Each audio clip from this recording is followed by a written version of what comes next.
Bienvenue sur la TFM et bienvenue à Question Directe qui reçoit aujourd'hui Abdoulaye Seck.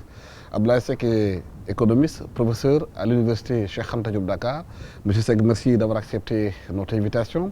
Vous le savez, le Sénégal a réuni ici à Dakar l'Union européenne et les pays ACP pour parler des accords de partenariat économique.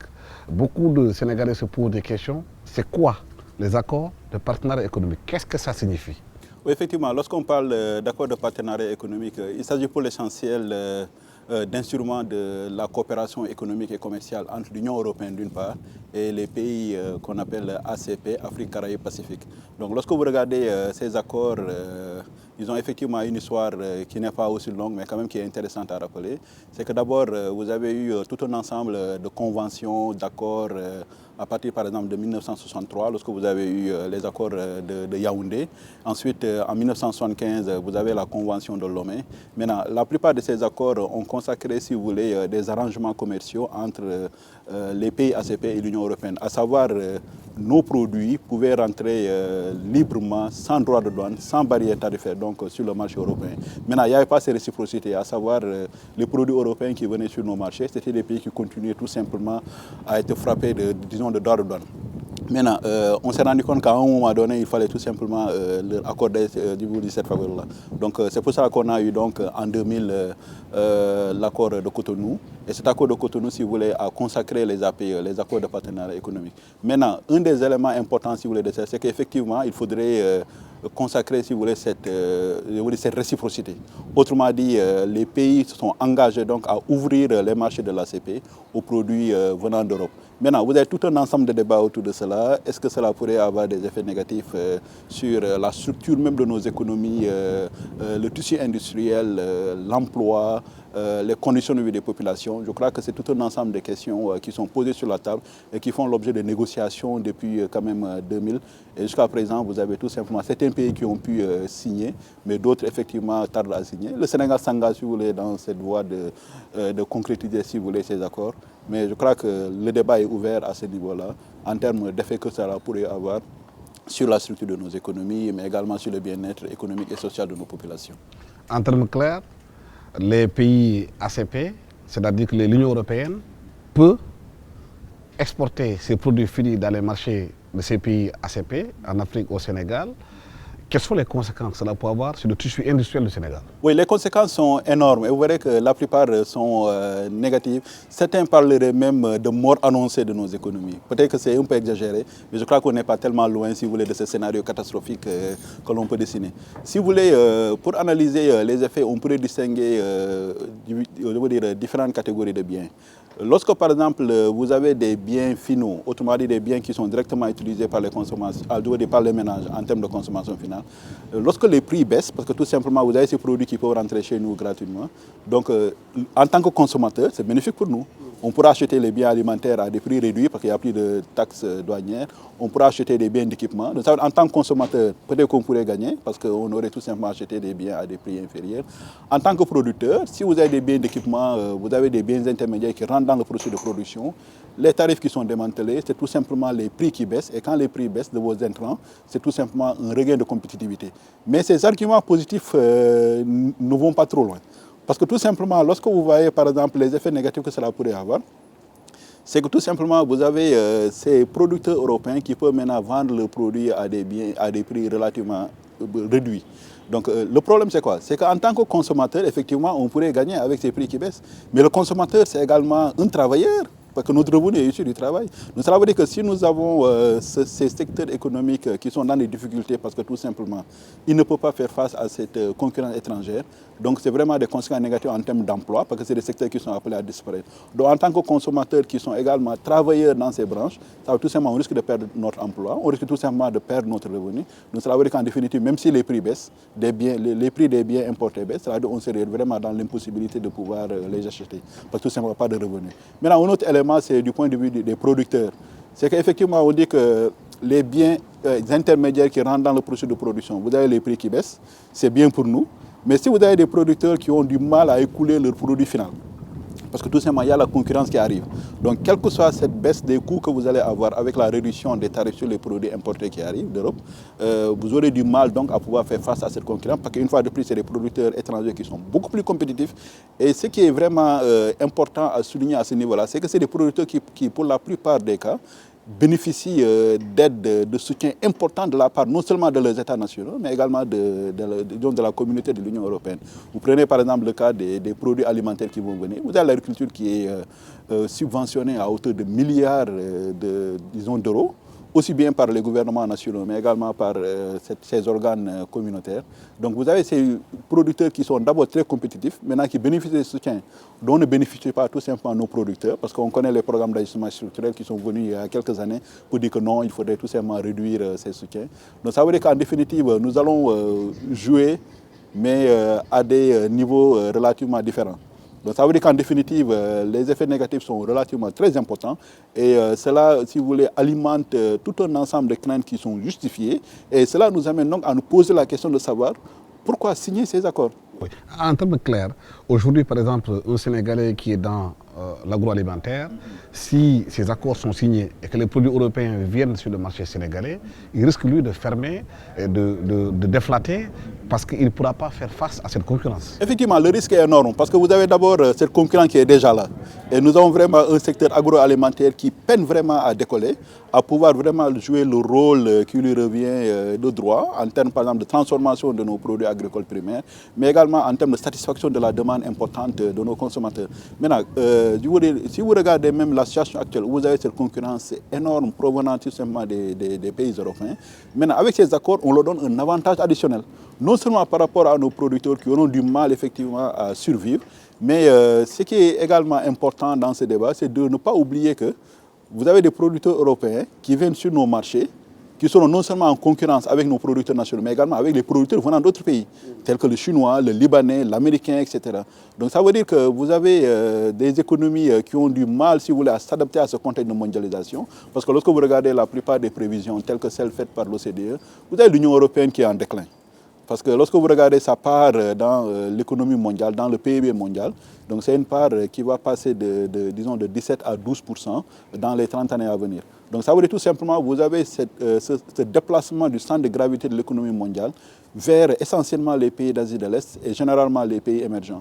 Maintenant, lorsque nous sommes dans ce contexte de recomposition, si vous voulez, de l'architecture économique mondiale, pourquoi vouloir renforcer les liens avec une partie qui est stagnante, voire en déclin?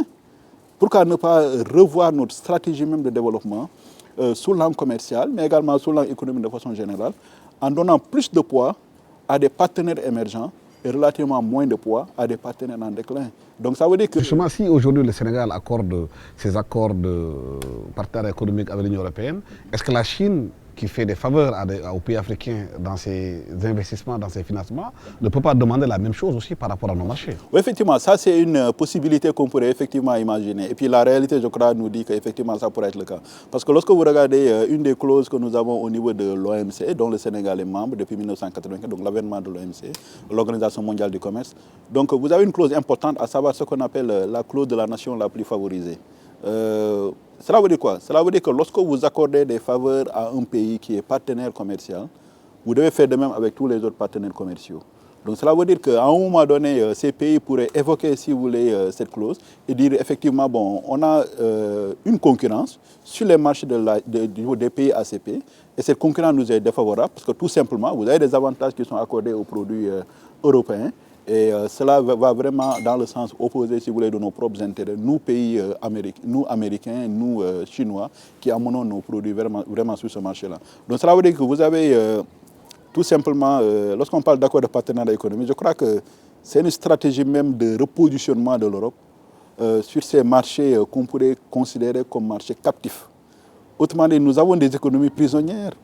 Maintenant, cet emprisonnement va tout simplement se raffermir avec ces accords parce que tout simplement, on va chercher à développer davantage nos relations au moment où l'économie mondiale se recompose, au moment où nous avons vraiment des intérêts à pouvoir explorer sur les marchés émergents, sur les pays d'Asie et dans certaines mesures même aux États-Unis. Mais en quoi ces accords peuvent remettre en cause l'industrialisation de nos pays? Oui, effectivement, en fait, le problème est réel parce que quand vous avez un secteur industriel qui est relativement très ouvert déjà, avec un taux d'importation relativement très important de produits industriels. Donc cela veut dire que si à un moment donné vous dites nous allons tout simplement renforcer cette compétition et que vous avez un tissu industriel national, je ne dirais pas moribond, mais quand même inapte à pouvoir faire face à cette concurrence, et également incapable de pouvoir bénéficier de tous les avantages qu'on lui donne. Regardez par exemple cette possibilité que nous avons de pouvoir exporter nos produits sans droit de douane sur les marchés européens. Nous avons donc les accords avec l'Union européenne, mais nous avons également tout un ensemble d'accords bilatéraux, tels que par exemple les accords que nous avons avec les États-Unis à travers l'AGOA. Nous avons également des mécanismes communautaires d'intégration qui font qu'effectivement nos produits peuvent rentrer facilement dans les pays limitrophes. Mais le problème qu'on pourrait se poser, c'est qu'effectivement, est-ce qu'on en a bénéficié?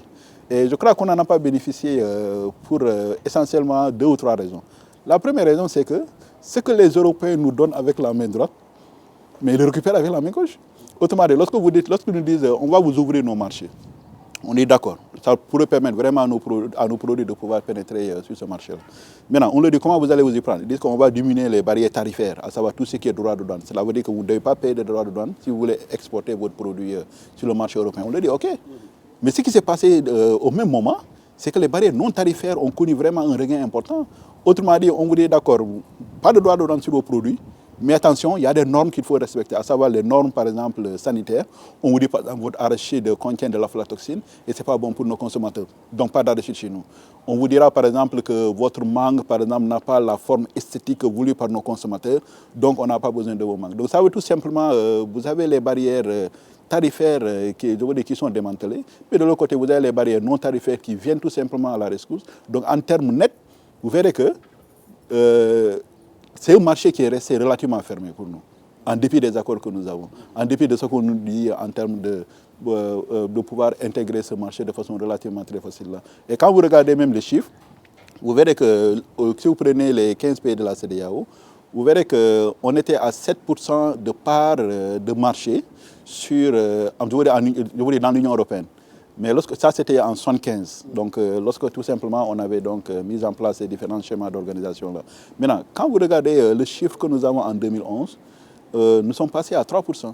Ça veut dire que la part de marché de nos produits donc en Union européenne, donc c'est une part qui a baissé de plus de la moitié. Donc, ça veut dire qu'en définitive, lorsqu'on nous dit qu'effectivement, vous pouvez maintenant venir intégrer nos marchés, ça, c'est vraiment un résultat qui n'a pas été montré. Est-ce qu'il n'y a pas une contradiction au moment où on parle du plan Sénégal émergent, de s'appuyer sur l'agriculture, sur l'élevage pour développer le Sénégal, au même moment en signant aussi les accords avec l'Union européenne, les APE, ce n'est pas une menace sur ce plan-là? Oui, effectivement, la menace est réelle une fois de plus, comme on dit, parce que tout simplement, vous avez des biens qui vont venir inonder nos marchés.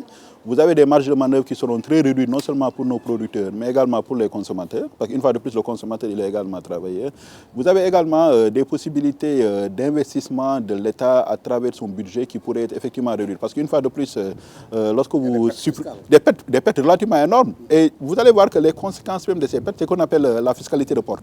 Autrement dit, les biens étrangers, qui sont vraiment, en fait, qui viennent de l'Union européenne, qui sont vraiment très importants. Vous verrez qu'environ la moitié de notre commerce extérieur, c'est avec l'Union européenne. Donc une fois de plus, lorsque vous avez ces importations qui arrivent chez nous, avec des droits de douane qui sont même appelés à disparaître pour la plupart des produits, donc ce qui va arriver, c'est quoi? C'est que vous avez une perte fiscale relativement importante. Donc la fiscalité de porte sera tout simplement pourra disparaître. Maintenant, de l'autre côté, vous avez quoi? Vous avez ce qu'on appelle la fiscalité intérieure. Autrement dit, qu'est-ce que l'État pourrait faire pour ne pas voir sa situation financière fragilisée? L'État, tout simplement, va essayer de porter le fardeau fiscal, je veux dire, par les entreprises, par exemple. Donc l'État pourrait dire, bon, d'accord, peut-être que j'ai des ambitions en termes de développement économique et social du pays. Les moyens financiers manquent parce que tout simplement la fiscalité de porte n'offre plus de possibilités. Donc ce que je pourrais faire, c'est répercuter, si vous voulez, ce poids-là sur les entreprises, sur les consommateurs, l'impôt sur les sociétés, la TVA, l'impôt sur les revenus. Donc l'État pourrait essayer de compenser cela. Donc cela veut tout simplement les entreprises formelles pourraient supporter, si vous voulez, ces pertes fiscale relativement importante, les consommateurs dans une certaine mesure. Donc je crois que le risque est énorme. Donc non seulement pour les producteurs qui verront, si vous voulez, cette concurrence est importante, à laquelle ils ne sont pas aussi préparés. Et je crois qu'il y a une notion importante à ce niveau-là.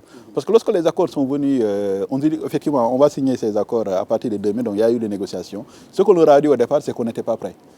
Bon, maintenant la question qu'on se pose, c'est quand est-ce qu'on sera prêt? Oui, mais on a vu des pays comme le Nigeria, qui est quand même un marché extrêmement important, et la Gambie, qui ont refusé de signer les accords avec l'Union européenne, les APE. Il y a la Côte d'Ivoire qui a signé, et le Ghana, des accords intérimaires. Est-ce que c'est le fait qu'il y ait une disparité entre les pays africains dans cette volonté de signer peut casser l'Union africaine qu'on voudrait mettre en place au sein de la CEDEAO? Oui, le risque est réel parce que vous avez vraiment ces efforts d'intégration communautaire qui sont en marche depuis très longtemps. Et si vous voyez même, lorsqu'à un moment donné, en 2000, donc on avait parlé de l'avènement de ces APE, un des risques était que ces APE pourraient tout simplement fragiliser les efforts d'intégration croissante de nos économies. Donc si vous voulez, ce qu'on leur avait demandé de faire, donc les 15 pays de la CEDEAO, c'est chercher d'abord à renforcer les mécanismes de coopération et d'intégration. Une fois que vous êtes solidement intégrés, alors là, on pourrait envisager effectivement l'étape supérieure de libéraliser les économies face à ces biens étrangers qui arrivent. Donc je crois que le risque est réel, parce que nous commerçons une fois de plus avec l'extérieur qu'avec nous-mêmes. Donc ça veut dire qu'en définitive, lorsque ces produits arrivent, vous verrez le produit français, le produit allemand qui sera relativement moins cher comparé au produit, par exemple, qui provient du Nigeria ou bien du Mali. Donc ça veut dire qu'on donne un avantage aux producteurs étrangers au détriment des producteurs nationaux. Donc ça apportera un coût relativement important dans ces différents efforts d'intégration de nos économies. Et je crois qu'à un moment donné, il faudrait savoir hiérarchiser nos différents objectifs de développement et que cette hiérarchisation soit calquée sur la marche endogène de nos économies vers, si vous voulez, des niveaux de développement relativement importants. Et je crois que lorsque beaucoup d'études ont été faites, et on s'est rendu compte qu'effectivement, ces accords pourraient freiner cette marche-là. Parce que le choc fiscal sera important, le choc industriel sera important, le choc agricole sera important, mais également le choc en termes d'emploi sera effectivement important. Maintenant, si nous aspirons, si vous voulez, à cette émergence, à un moment donné, en 2035, être comme l'Afrique du Sud, le Brésil ou bien l'Indonésie. Donc, à un moment donné, il faudrait qu'on cherche à emprunter la voie qu'ils ont empruntée, c'est-à-dire nous poser la question de savoir quelle est la pertinence même de ces accords, vu la situation actuelle de nos économies. Et actuellement, c'est impertinent. Et le fait qu'ils s'empressent, si vous voulez, à signer cela, donc je crois que ça cache beaucoup de choses qui ne sont pas dites. Mais justement, beaucoup se demandent justement pourquoi les pays africains s'empressent à signer ces accords.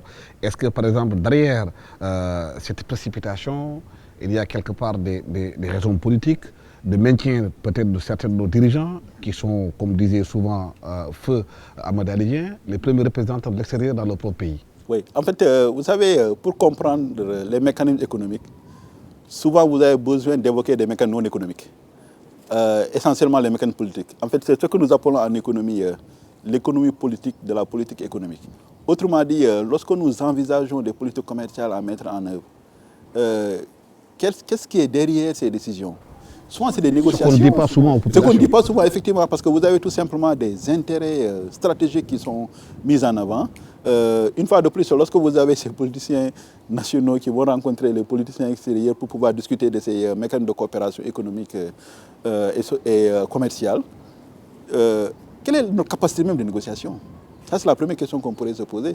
Parce qu'une fois de plus, vous avez des gens qui arrivent, qui n'ont pas une parfaite compréhension des enjeux derrière ces accords commerciaux, et souvent qui sont conseillés, pour la plupart du temps, par des gens qui sont non économiques à la limite, parce que tout simplement leur compréhension des mécanismes économiques laisse souvent à désirer.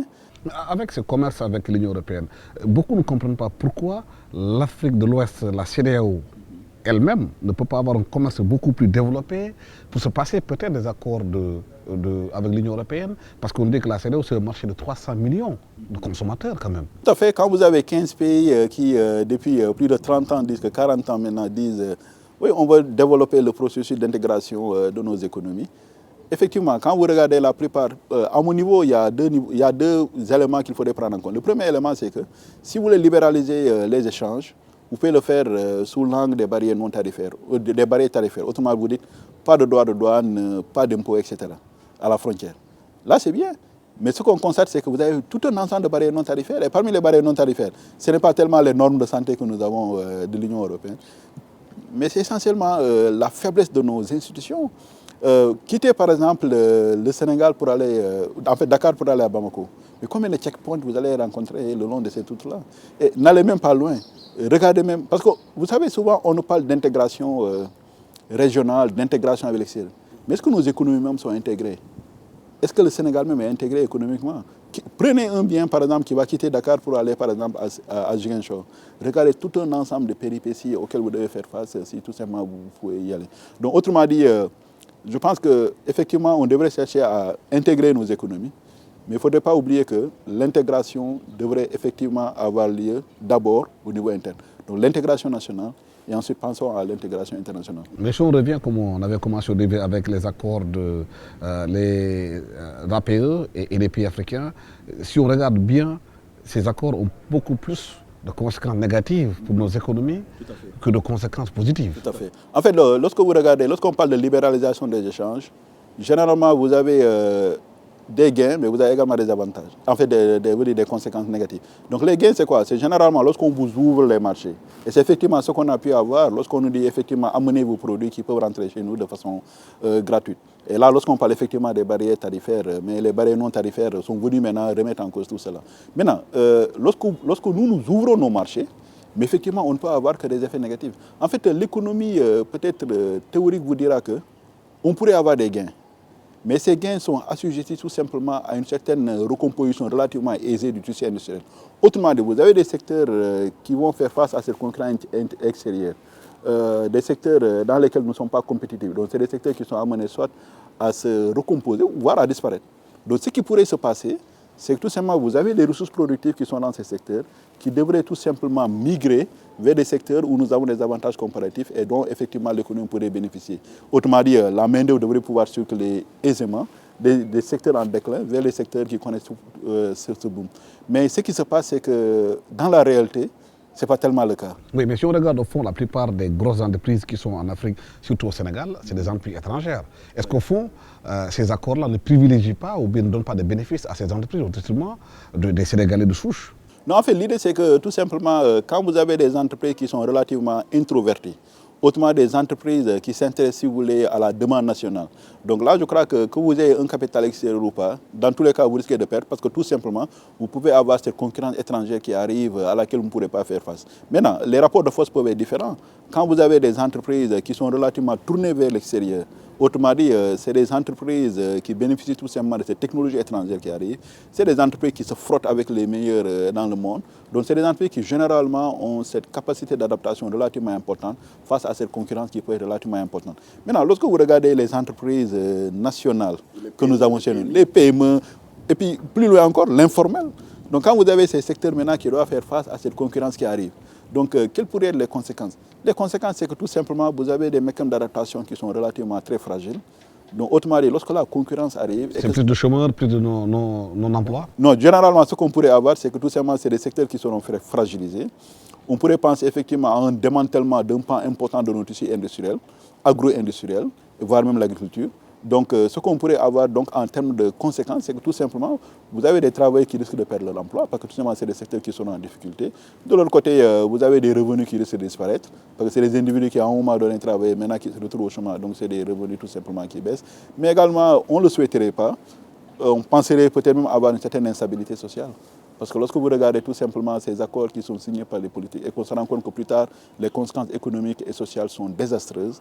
Donc là, à un moment donné, la population aura le droit maintenant de demander à nos dirigeants qu'est-ce qui vous a poussé à vous empresser à pouvoir signer ces accords. Alors qu'au départ, tout le monde vous avait demandé tout simplement de faire attention. Et ce n'est pas seulement nous. Allez même, je dois dire, en Europe. Par exemple, en 2006, il y avait le Parlement français qui avait adopté un texte. Et ce texte maintenant disait que ces accords allaient être désastreux pour nos économies. Ça va être un choc fiscal, un choc industriel, un choc social important. Et effectivement, ça peut contribuer même à déstabiliser ces économies, voire ces sociétés. Le Parlement européen a également, émis cet argument, l'argument similaire, en 2009. Donc, lorsque tout simplement, il a été saisi sur cette question. Et là, la réponse a été, sans équivoque, comme quoi que les conséquences seraient désastreuses pour nos économies. Et lorsqu'on parle de parlement de ces pays, ce n'est pas les politiques essentiellement, mais c'est la population qui sont représentées dans ce processus démocratique. D'autrement dit, vous avez la population européenne, les citoyens européens, par la voix de ces représentants démocratiques, qui disent que tout simplement, ces accords ne sont pas favorables pour ces économies. Donc, on se pose alors la question de savoir qu'est-ce qui a pu empresser nos dirigeants à pouvoir vraiment aller dans ce sens-là. Donc, une fois de plus, cela remet en cause En fait, cela nous amène à questionner la viabilité même, voire la pertinence, la rationalité même de certaines décisions que nous prenons. Dans quel sens on les prend? Qui les prend? Qu'est-ce qui les anime?